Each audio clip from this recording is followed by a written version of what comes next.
నిన్న సుప్రీంకోర్టు అయితే సంచలనాత్మక తీర్పు అయితే ఇవ్వడం జరిగింది. ఎవరైతే ఎస్సీలు ఎస్టీలు అని చెప్పుకునే వాళ్ళు ఇతర మతాల్లోకి మారితే వాళ్ళు ఎస్సీ హోదాను కోల్పోతారని చెప్పేసి.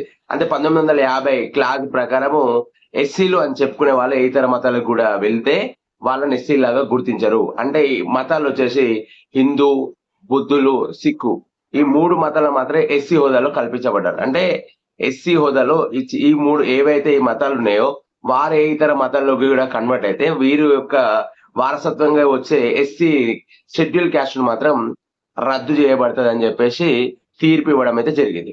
దీనికి ముఖ్య కారణం వచ్చేసి ఏప్రిల్ 30, 2025లో ఒక సంఘటన జరిగింది. ఇది ఆంధ్రప్రదేశ్ హైకోర్టు సమర్థించింది.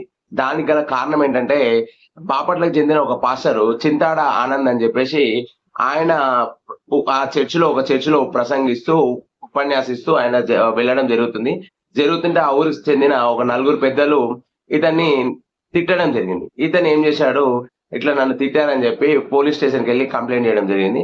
ఆ కంప్లైంట్ చేయడం వల్ల వీళ్ళు ఎఫ్ఐఆర్ నమోదు చేశారు ఎవరైతే తిట్టారో వాళ్ళ పేరు మీద. అయితే వీళ్ళు దాన్ని అప్పీల్ చేస్తూ అరే నేను వాళ్ళ మతాన్ని నేను తిట్టలేదు, అంటే వాళ్ళ క్యాస్ట్ ను కూడా మేము తిట్టలేదు అని చెప్పేసి వీళ్ళు హైకోర్టుకు చెప్పడం జరిగింది. హైకోర్టు కూడా ఒకటే మాట అన్నది, ఆయన షెడ్యూల్డ్ క్యాస్టే అవ్వచ్చు కానీ మతం మారాడు కాబట్టి ఆయన షెడ్యూల్డ్ క్యాస్ట్ కు చెందిన ఆయన కాదు అని చెప్పేసి ఆంధ్రప్రదేశ్ హైకోర్టు ఏప్రిల్ 30, 2025లో తీర్పు ఇవ్వడం జరిగింది.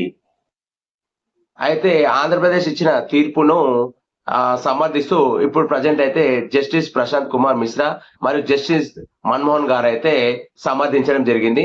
వాళ్ళ పైన అంటే ఎస్సీ ఎస్టీ కింద కేసు మాత్రం పెట్టరాదని చెప్పేసి తీర్పు అయితే ఇవ్వడం జరిగింది. Thank you.